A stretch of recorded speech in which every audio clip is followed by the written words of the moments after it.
Welcome to another episode of Roll or Die. You guys like to have the OGs on, and this guy is one of the most OG I think that we've had. I'm not sure how we've missed him in over 200 episodes, but he's here today. He is been doing Jiu Jitsu for around 27 years. He's a fourth degree black belt. He has his own school, Robinson Jiu Jitsu, out in Benalla, and he is Craig Robinson. Thanks for joining us, Craig. Thanks for having me. Yeah. So you give me the rundown, no swearing, no dropping the F-bomb. Yeah. Yeah, 20. Correct, you know. Oh, fuck that. Let's finish now. Jesus Christ. I can go on there. Just gained more listeners and lost more listeners, man. And each to their own, but just don't fucking shove it down my throat. Like at the end of the day. Like I get it from school. I'm a TAFE teacher, so I got to watch my I's and my P's and my Q's and no need for that here. No problem. Let's get started with at the beginning then, Craig. So when and how did you get started in Jiu-Jitsu all those years ago? Okay, so I've been a chef my entire life. Next month I've been a chef for 40 years. Got the age when I was a young fella. A, abattoirs. B, baker. Fuck them too, they were too hard. C, chef. 40 years later, I'm still here. I wasn't the brightest spark in the pack, but I like cooking and it's taken me all over the world and I've had fun with it, and now I don't fucking like cooking because it sucks. I like cooking, but I don't like being a restaurateur or a chef. Chef Brentos used to be a chef as well. Oh, did you previous you know what I'm talking about? Yeah, I cooked for I can't remember, professionally for 20 years or something along those lines. So not quite the vintage that you still fucking twitching, but it's still a long time, right? Like it's still a long time. Mate. Well, when only 10% of chefs last over 10 years, and then when you get 20, 30, 40 years, it's a tough industry. It's like any other industry. It's not user friendly. I started out pretty young. I was about 15, and I went from Torquay to Melbourne, bright lights, big city, and I spent the next 10 years in a comatose, drug-induced. I used to keep on waking up in strange places. I didn't give a fuck. Tell us about that, mate. So, because I noticed that about you. So you've been sober for 26 years now? 29 years now. 29 years, mate. Congratulations. Yeah, no drinks, no drugs. Stay off the punt. And that's just different social demographics. I grew up in the 70s in Ballarat and orphanages and things like that. And by the time I sort of turned 15, I had a pretty big fucking chip on my shoulder. Oh, poor me. Pour me another fucking drink. And then I went from there onwards. I just went hospitality, boots and all, and it was good fun. I was a young fella. I think the first time I went out to Chasers in Melbourne, it was the best. It was the bomb. But the waiters at the restaurant had to lend me their black and whites because I had a bright pair of yellow corduroy pants and a pink Billabong T-shirt. That was my going out gear. Couldn't get anywhere in Melbourne going out like that. At the end of that, sort of up to about 16 till I was about 26, I learnt the ropes. I learned how to be a really good chef, throw pans and knives and shit at people. And by the time I ended up in the wharf shed in Geelong, I had a few anger management issues I needed to deal with. After about the third time, the instructor said to me, "What do you do apart from cooking, Craig?" I said, "Dude, I'm a chef. We work about 120 hours a week. What do you fucking mean? What else do I do?" So he actually made it through my work cover aspect, was I had to go and not work as much. And I did shellac with John Will as a 15-year-old with my younger brother. I think I lasted about 4 sessions, got the shit kicked out of me. This is when he was in the Wiser's Bakery underground. It was like a dingy, dusty room, and it was for survival of the fittest. Needless to say, I didn't survive. I was, but it gave me, even though I think I was there about a month, I think, and then I moved to Melbourne, which was too hard because I was moving to Melbourne, and all those years later, I used to go to Officeworks across the road, and I was to see Black Belt Studios, or back then it was called the Shoot Fighting Academy. My brother-in-law and I both said, let's give it a crack. So in 1998, rocked up those stairs and did my first class. And because I'm a belligerent old fucker, and I only know how to do things the one way, and it's all the way or not at all, it was really good for my sobriety. It made me sort of step out of myself, and I needed a good belting. Yeah, they used to call me the Matt Squealer. Like I used to squeal like a friggin' like a pig. Like it was just fuck. Like I was like 50 or 55 kilos when I first started. I was rigging wet. You got to be Junior. You got Dave Moore, Chris Chalmers, Bent, Brassy. These are all the original guys. Like friggin' Bent. These were just animals. Like they were lovely fellas, but we were just the cannon fodder. Like get in and have a go. And John wasn't really running a martial arts academy at that stage. It was a fighter's school. If you lasted and you stuck around, and about 99, 2000, he really started to change the way he ran his business, and he started to see that you couldn't put fighters with the average Joe Blow. So instead of turning people over and over and over, and it was a really good lesson to learn early in my studies, he changed it from shoot fighting jiu-jitsu to just jiu-jitsu or just shoot fighting. So the classes used to be run like about 30 minutes of each. And in about 98, 2000, he turned around and went, no, okay, let's just divide these into their own separate rungs. And then for the next, it took me 9 years to get my black belt. And I think the only reason I got my black belt so early in that stage was because I was training with such a plethora of really fantastic men. Like I had the pleasure of training with George Sophilopoulos for quite a while. George is a tough man. Another really good coach I had in those early days was Chris Dirksen. He was as tough as boot nails. I had a lot of time for Chris. He's an interesting cat. But we've all got our own separate ways and done our own separate things. Like things happen in the past, they happen in the past, they're the past. Yeah, so then I got into that grind. Work was really cool. I stayed at the shed for about 10 years because purely for the fact that I got to work in day and I could train over night time. My kids got involved, my family got involved.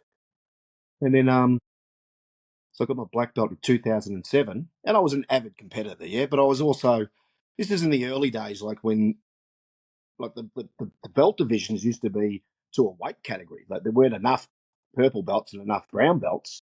So I piled on the weight and got to 75 kilos. It was fucking huge. But they used to put the weight category at the pan packs above 75 and below 75.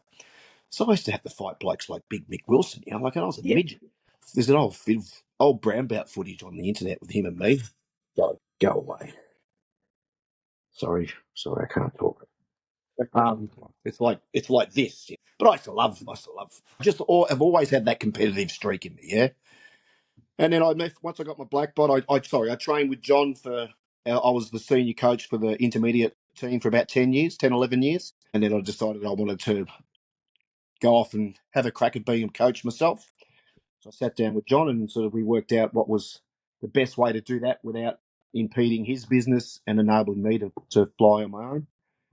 And I've learnt that in life that it's a shame even today you still see students that's their dream, but they don't tell their coach that's their dream. And then they end up going off in the wrong way and they lose all that lifelong connections with different people. And it's definitely harder to be a successful business without the encyclopedia behind you. Like we all know certain techniques. Like I'm a half guard man. I love the half guard because I got no knees. I had a motorcycle accident 40 years ago. You come off second best when you hit cars at 100 plus kilometres an hour. And the fucking the road doesn't give you any frigging grace. It fucking smashes you.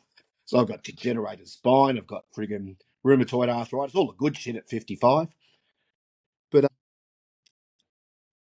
the other aspect of jiu-jitsu isn't even fighting. It's that mental toughness that actually, it gives you the ability. Like I came from a really horrible upbringing, and it wasn't until I was in my 40s that some of that stuff I still hadn't dealt with. But I dealt with it with being around some really good friends in jiu-jitsu. It's sort of like I've been in AA for nearly 30 years. And the first thing I say to new people who come into AA, don't look at the bloke on the left or the bloke on the right. That motherfucker's just as sick as you are. Look at the bloke that's sitting in the chair and listen to the similarities and ignore the differences. And it's the same with Jiu Jitsu. There's different ways we fight. I've always fought half guard because I've literally got no ACL on my right knee, and the doctor won't do it anymore because it's too fucked. So until I'm prepared to replace the knee, no.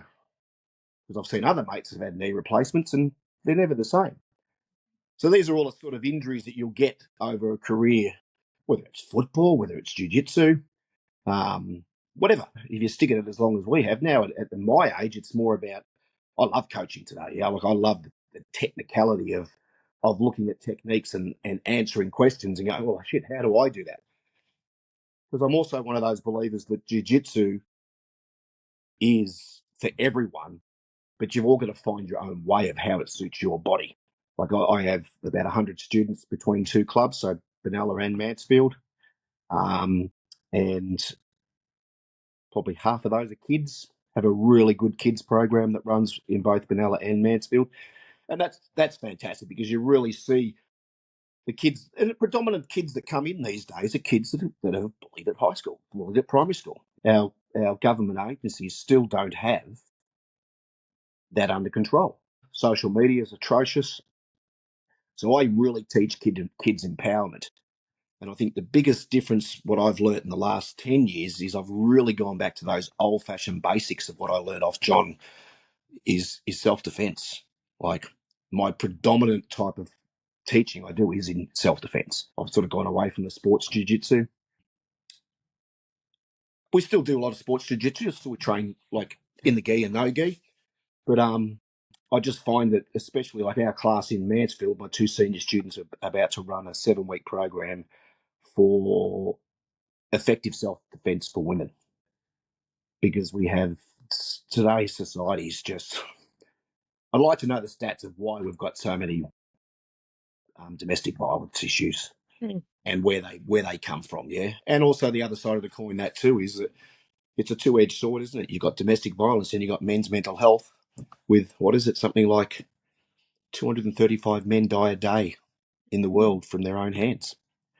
Yeah, and that's the big thing that sort of attracts me to jiu-jitsu, is having that. We no longer have that. You know, the boys would go to the pub and you'd drown your sorrows and spill all your guts to your mates, and everyone knew what was going on. No problems. You know, just tell the local big mouth at the pub what was going on. You never had any issues. You know, because you didn't keep it to yourself, because that motherfucker would tell everyone. You know, we don't have that anymore. We don't have that social cohesion, and men have really become. They've turned everything into themselves, and they've got all these responsibilities with the cost of housing, being employed. It's a different world today, massively different world. And I think with jiu-jitsu, what it's given me is that really tough skin to not allow my head to take over. Yeah. Like I say to students a lot of times, is like, my memories are fucking atrocious. You don't use cocaine, speed, and heroin the way I did, and be all there. You know, you're all there, but you're not all fucking there. And I often say to people, don't do drugs. It's one of my cat cries in all my classes. We've got a bit of a soft society today. We don't talk about things like that anymore. And I think it's imperative that we actually educate our children and young adults about the ways that you can come undone. Yeah. Like when I was a drinker, I wasn't a bad person. I was just always in the wrong place at the wrong fucking time.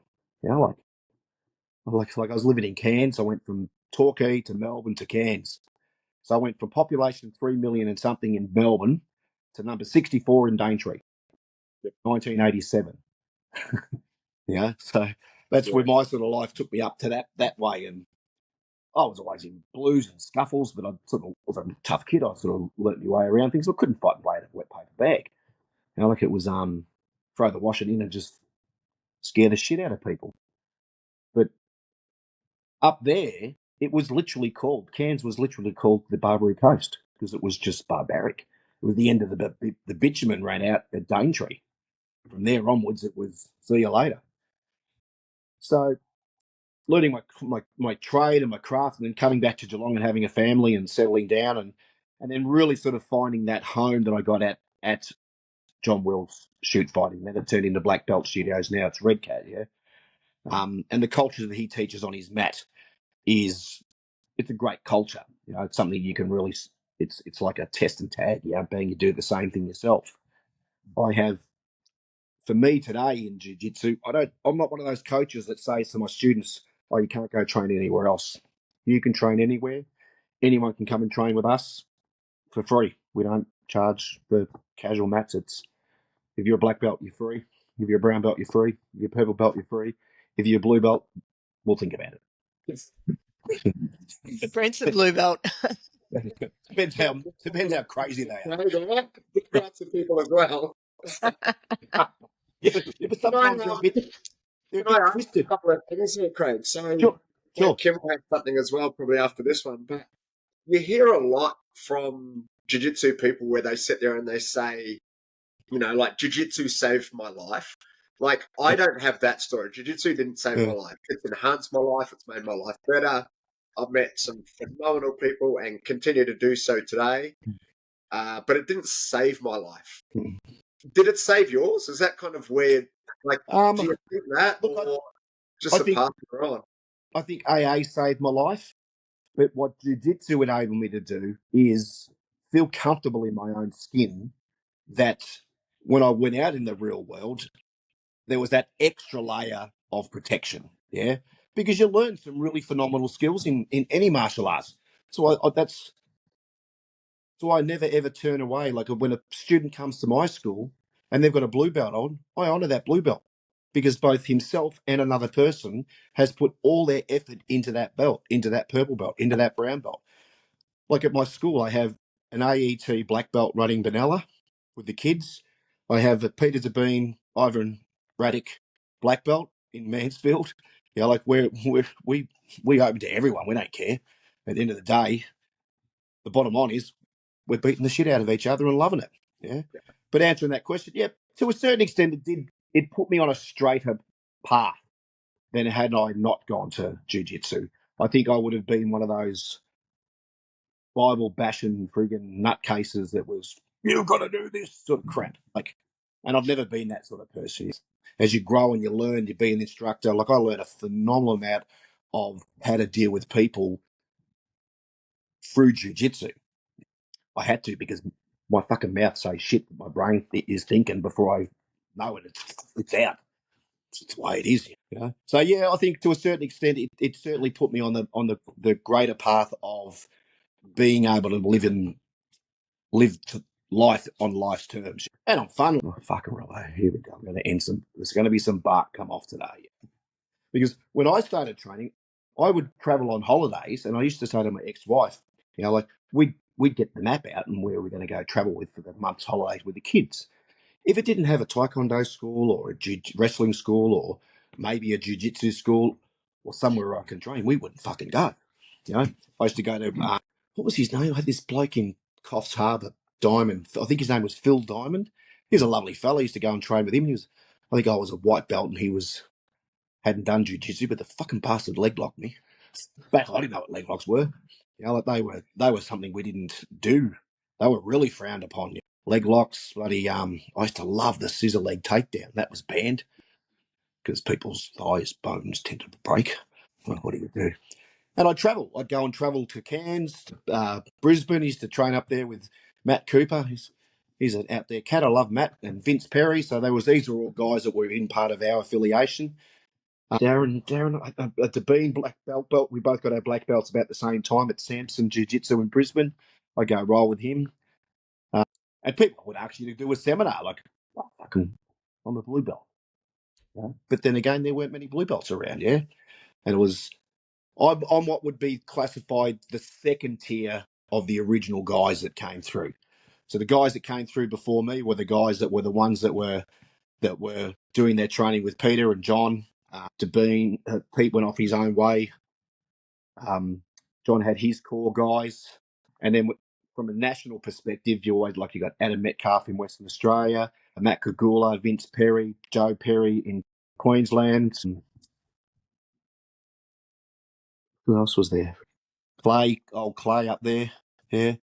What I wanted to ask you, Craig, was, and you're sort of touching on it already, but like how jiu-jitsu's has changed since you started, like overall? So it's like 27 years. Obviously, you've seen some pretty big changes. What would be the biggest in Australia? The biggest change I've seen in Australia, I think, is that there's no more of the bullshit that was around when I was first around. It was like, you're this, like you couldn't cross train, like it was like our coaches were demigods sort of thing. And I've never played that game. Like my coach is my coach. I go to him to learn something. There's no big poo-bar bullshit sort of stuff. I'm still recovering Catholic. Like if I can see the part in the hair, you got to watch that sort of stuff from back in those days. But I laugh at it. Like I grew up with all that sort of stuff. But the biggest thing I think I've seen change in jiu-jitsu is that willingness of everyone to. You can go to nearly anyone's mat today, and rock on in, and they'll open arms, bang. And we've seen a massive. Well, there's how many black belts in Australia now? I was the 23rd black belt to get his black belt off John Will. Yeah. There's over 400 or 500 black belts in Australia now. Oh, more. I reckon there'd be probably 1,000 because you've got all the Brazilians as well now. Yeah. Do we count the Brazilians, do we? Yeah. Only stirring up, fellas. Oh, well, that's all right. Little bastard. We'll get him. And they will. I've never had too much problem with the Brazilians. I've known quite a few that have come in on visa ships, and there's been an array of different things that go on. But at the end of the day, different people have different business ethics. Different people have different life ethics. I think you need to be smart about who you bring into your school. I'm never threatened by anyone who comes into my school. At the end of the day, I'm 55 years old. Yeah, my body is fucked. If I didn't smash it in jiu-jitsu, I love motorbikes. I love cars.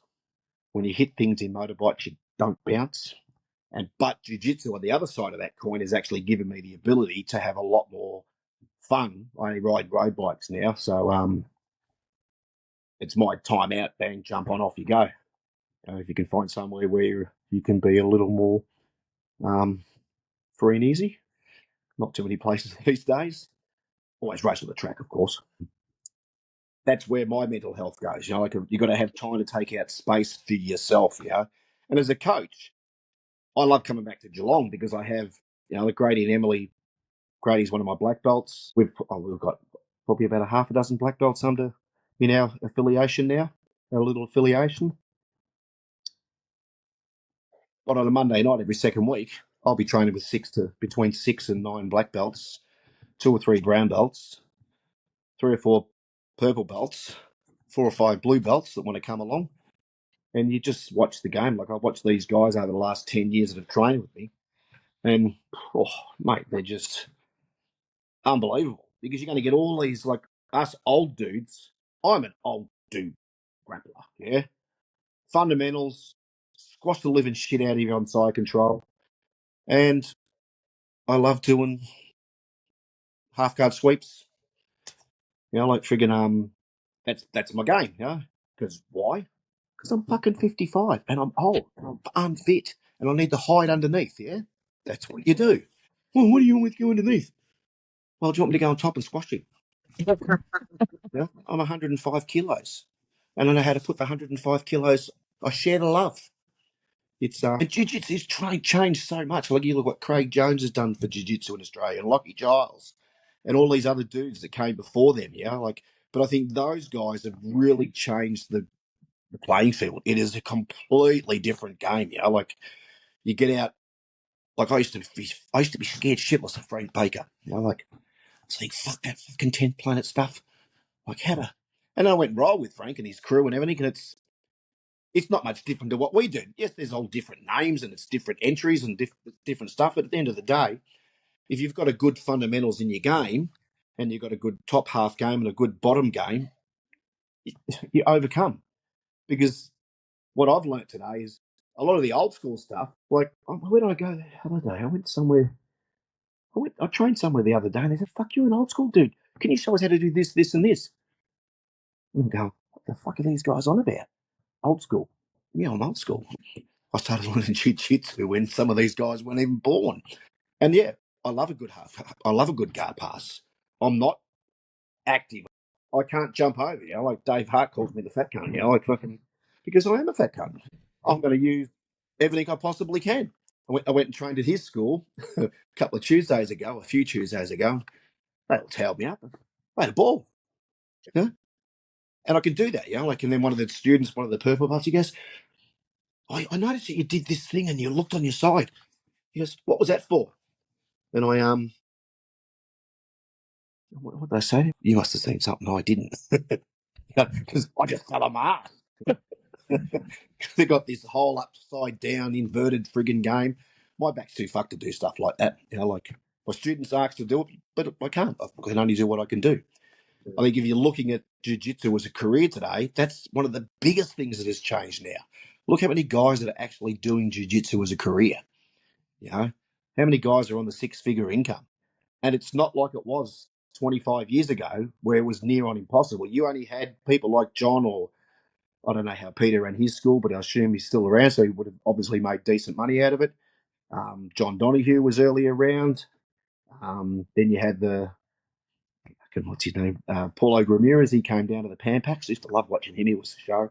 Holy moly, he was a blast. He didn't like things getting the way they were done. He wasn't backwards and coming forwards.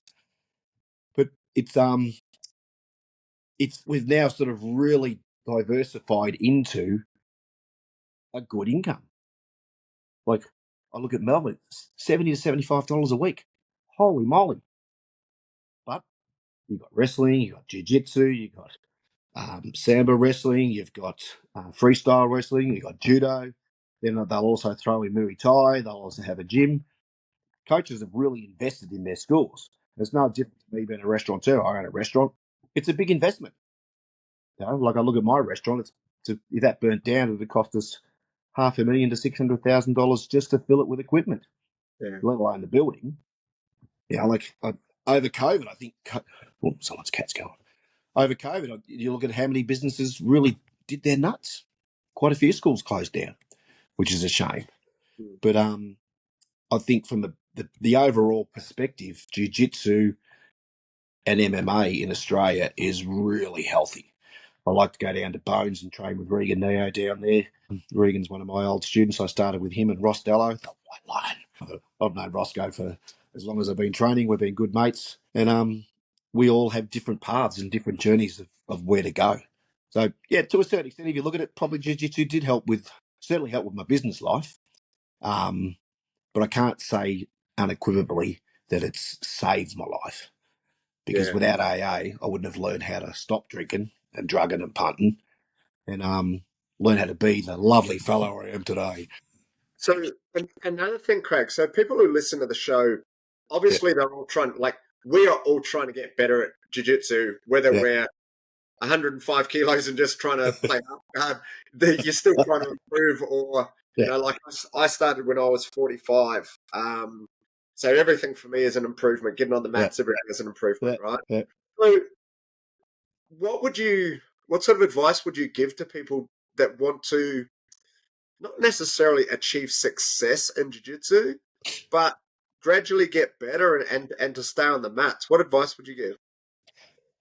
Don't go headhunting senior ranks. Don't go headhunting someone who's obviously far better than you are. When an anvil hits steel, you're not getting better. You're just breaking yourself. Jiu-jitsu's not like that. If you want to throw yourself against the hardest, that's what we did in the early days. That's why everything's busted. Pick your fights. Pick who you train with. If you're over the age of 35 and you've got a whole heap of killers that are 20, 25, you ain't going to come back as quickly as they are. Yeah. And there's still a lot of juice in our sport. Like they're doing peptides and all this other shit. Yeah, go ahead. Whatever you got to do. Some people are really serious about it. Choose who you roll with. Create your own little groups. I'd love to try and get to the men's masters. Like they have the masters. What's his name? Friggin' don't do drugs. Fuck, I can't remember his name now. Gerald Batty? Yeah, Gerald's one of the one that goes along. Hearn, he runs it. It'll come to me. Yeah. The concept of that is over 30 and we all roll together because you tend to have a lot of that younger enthusiasm gone, and you're no longer targeted as there's a black belt, let's get a black belt. Yeah, I think you need to make a decision about if you want to be in grappling and you want to be a career grappler. Not everyone's made to be a career grappler. I have the most amount of respect for Lincoln Hancock. 45, smashing it, way above his age group, but just has a really nice fundamental game. And every time you roll with him, he's an utter gentleman. Yeah. He's our coach, by the way, Craig. Oh, and I think he's 43. So is he 43? Oh, sorry, Lincoln, you old bastard. he'll kill me next time we roll. Yeah. I'll say He'll kill us anyway, Brent. you're looking all right for 45, Lincoln. But have a look at him, like still 43. Phenomenal game. He's got that modern approach. I love what his coach Dave teaches. I went and had I had a class with Dave, and I just love that aspect that it doesn't matter where you are in your jiu-jitsu, you can always put new things and adapt the jiu-jitsu to your body style. Yeah. Like I'm not a dynamic standing guard pass, all that sort of stuff. I will hug you to death until I get what I want. Yeah. I won't give you any space. I'll probably drip all over you and puffing and pant because that's what I do. Yeah. At the same time, I'll be the first person to show you exactly what I do. Yeah. And I think today things are a bit different to the way we learn. Yeah. The way I teach my students is different to the way I learned. Yeah. Because I'm in the country and these kids are all big kids. I shouldn't say kids, they're adults. But they're fit. And to keep people interested, I go on down the pathway of, okay, it's striking first. You learn how to do a bit of striking. You learn how to do a bit of defense, the old-fashioned classic shell. And then you learn how to get a really basic takedown, just a single leg takedown, or even as simple as taking the back and throwing them over your leg. Like it's just those basic takedowns to build that confidence. What I say to all my students is that in the next 30 days, every single student gets a game plan. Over the next 2 or 3 or 4 years, that game plan is going to change dramatically. Like tall guys, they get the triangle the game plan. Smaller, skinny guys will get the half guard game plan. Big, athletic blokes, they'll get the stand up, broom bowler, guard pass, all that sort of fun stuff that they like doing. But you've got to figure out what suits your body style, and that's where I think it becomes really imperative. Like I've got two young lasses in my class in Mansfield, Alana and Mia, Portuguese girls, like they're Australians, but they're tiny as. But I tell you what, they are absolute beasts. They've these skinny little arms, and they both just love. One loves arm bars and one loves rear naked choke, and they just go for it, because they feel safe. There's that safety aspect. But in that whole club aspect that we have with each other, so we have a few of the kids that are a bit better than the other kids in the other class, they come to the adult class. I don't change the style of training. They get the same training, but their games are through the roof. If you don't watch them. But this one young kid, he's about 7. We call him Caveman because he comes in with his hands down, they drag along the ground, and he doesn't care. He'll just go for anyone. Great kid, really good personality. It's when you see that with kids and you see that you're engaging with them, and then their mum and dad says that's the longest attention span he's had for as long as we know. You know you're on the right path. Yeah, because I was like that. I was a kid that grew up at school and wondered what the fucking chalk was made of instead of what was written on the board. That was just the way my brain worked. I used the Ken lab at school to make LSD. Woo! Jeez, that was good stuff. We're nearly out of time, Craig. Just a bit, yeah. I mean, we can go. We try and keep this at around the 40 minutes. Do you have any final words? Any parting thoughts for our listeners to summarise? I think jiu-jitsu is like any other sport. For me, I like to get involved. I like my students to get involved. They tend to have that camaraderie across the board. So what I've seen with being able to create a club and that environment is it's how do you call it? It moves forward with each other. So a lot of the adults are looking at the young teenagers, potential job opportunities.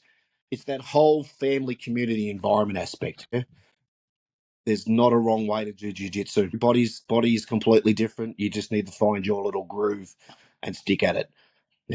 I have a lot of students that are travelling away and they travel at other schools and they're all fantastic. You know, for me, I hope to still be rolling, same as Helio, like at 95. I think we worked out I'll probably get to about a coral about that age. They'll have to take me on the mat and friggin' pull me out of the wheelchair. But I'll still have a crack. Anyone's in Benalla or Mansfield, Benalla Tuesdays and Thursdays and Saturdays, and Mansfield Mondays and Wednesdays, 6:30. More than welcome to come up. If you're a colour belt and you're in Geelong, give us a hoy, and you can come and train with the Misfits. We all have to have fun. We go to Grady and Emily's. They've created a really fantastic family. They've firm foundations. They throw a barbecue afterwards and they all have a beer and a sauna. Fuck, that's awesome, Get involved. Let your guard down. Let people in, because that's what jiu-jitsu is about. You let some big smelly mofo friggin' roll all over you, but you won't open up to them. Hello. Yeah. Enjoy life. That's awesome, Craig. Where can people find you? Have you got social media that you? Yeah, just Robinson Jiu-Jitsu, Mansfield Robinson Jiu-Jitsu, Benalla, Craig Robinson, BJJ on Instagram. Living life to the fullest, I think it is. Awesome. Yeah. That's Fantastic. great. That's about it. We can get on. Before I wrap it up, Kim, anything else from you? No, that's it. So we'll have this episode out, Craig, in a couple of weeks. If you could share it on your social media, that would be really awesome. We're looking to grow our audience. I think a lot of people will really enjoy hearing this. There's been a lot of great information shared. Thank you so much. And we can almost do another 40 minutes, I think. It's been if you need anyone very, else to very worthwhile. step up, I know a few black belts. Yeah, no, please do. A few. We love hearing these.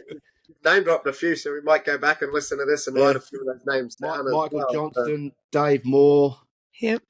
Chris Chalmers. You both know JJ, Jim Jelly. Yep. We've been good mates. I can tell you a story about Jim Jelly quickly.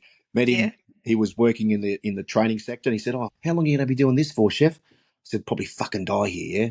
He was doing Japanese jiu-jitsu, and I was doing Brazilian jiu-jitsu. Took a few months for him to come up to the club and have a roll with us. Well, needless to say, history shows that he came over to the dark side. I think he's a third degree now. It was good fun, good mates. Just had his 60th birthday on Friday night, so he's still kicking for the old frog. Yeah. I asked him about you actually before this show, and he said to me that he got into BJJ by smashing me when he was maybe 70 kilo blue belt after I told him it would be a waste of time for a big guy like me rolling with him. Yeah. He got a bit of a shock. Yeah. Oh. And he also warned me that I may need to censor this episode, but no, we haven't needed to do that at all. Thank you very much. Only 2 Fs and 2 Cs. That's pretty good. That's not too bad for an old cook. No, thank you so much. Pleasure. Thanks for having me on board. We will have this episode out soon. See you on the mat. See you. And guys, thanks for enjoying another episode of Roll or Die. If you like the show, please remember like, rate, and share it. And we'll look forward to getting this episode out soon. And We'll catch up with everyone soon. Thanks, guys. Thank you. Thank you.